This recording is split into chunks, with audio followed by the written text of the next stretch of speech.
Yes, ready, start. When I am asked to lay the foundation stone of a building meant to house a public utility department such as the post and telegraphs. My immediate reaction is to accept such an invitation.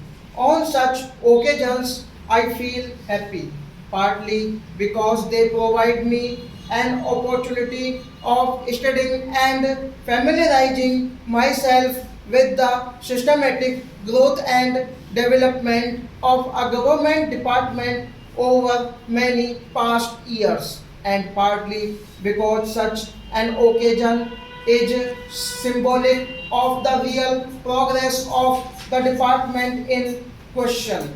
The decisions to have adequate and the right type of office accommodation and to make the necessary budgetary provision for the same are necessary important landmarks in the evolution and growth of a department.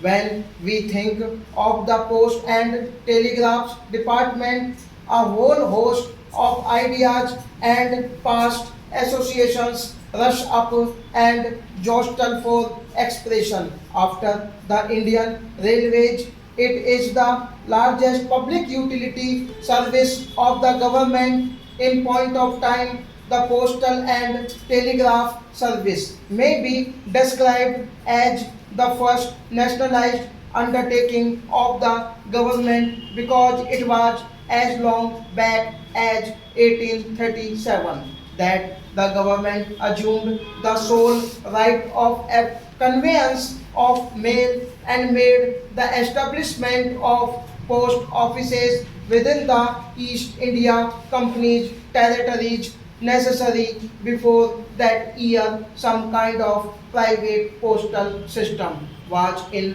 vogue. All this was banned in 1837, excepting a few services which run under government license.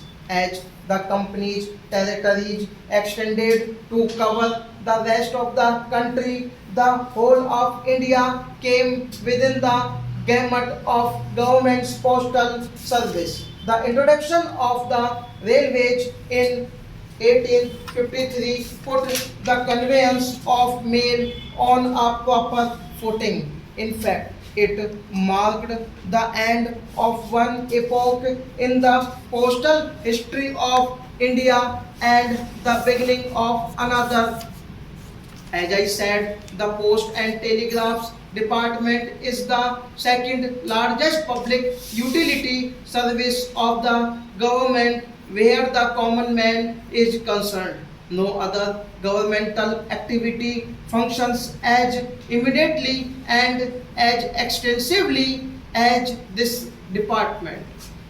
The punctual postman going on his rounds all round the year, the long red colored letter box standing guard at a familiar corner in a village, the modest hut which serves as a post office. All these symbols have a peculiar meaning for everyone in an Indian village.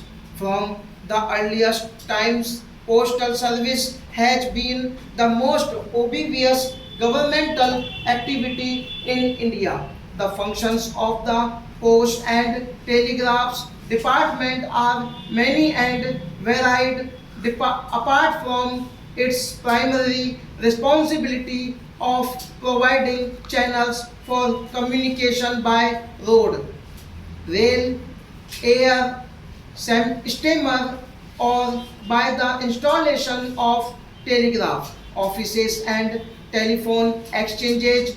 It functions as the agent of the government to help the public invest their money in national savings certificates, in offers facilities for life insurance, though on a limited scale. It provides banking facilities and thus encourages a sense of thrift among the public. Although conveyance of post was undertaken as a government monopoly in 1837, it was in 1925 that the department was commercialized till 1947, the year of our independence. Its expansion and progress had been slow though quite steady.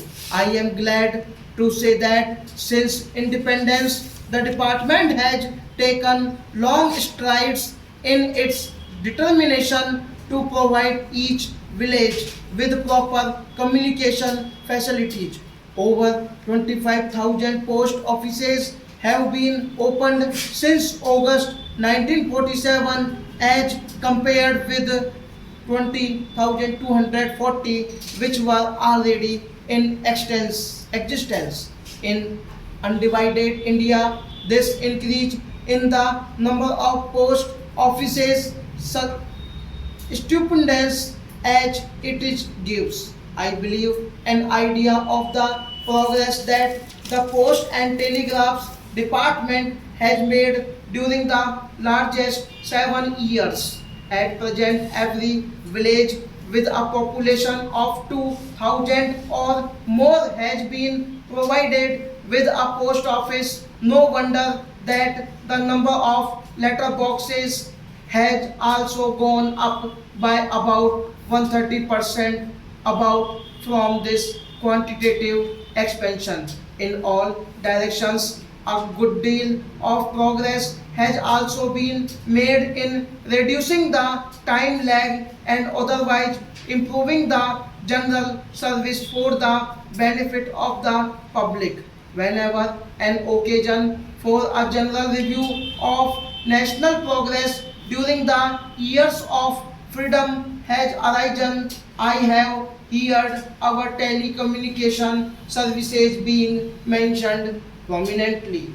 I would like to congratulate the Ministry of Communications and the P&T Directorate for the amount of goodwill and appreciations they have earned for themselves.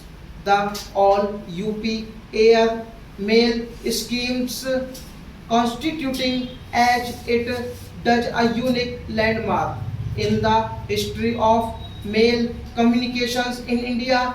The institution of mobile post offices in urban areas, the novel on your phone scheme, and the contribution that the Post and Telegraphs Department has made in popularizing the national language. These are some of the things which have been greatly appreciated by the public. Expansion of the postal and telecommunication services in the rural areas in the main item in the 5-year plan so far as your department is concerned. I am glad to say that well done, boys. Stop.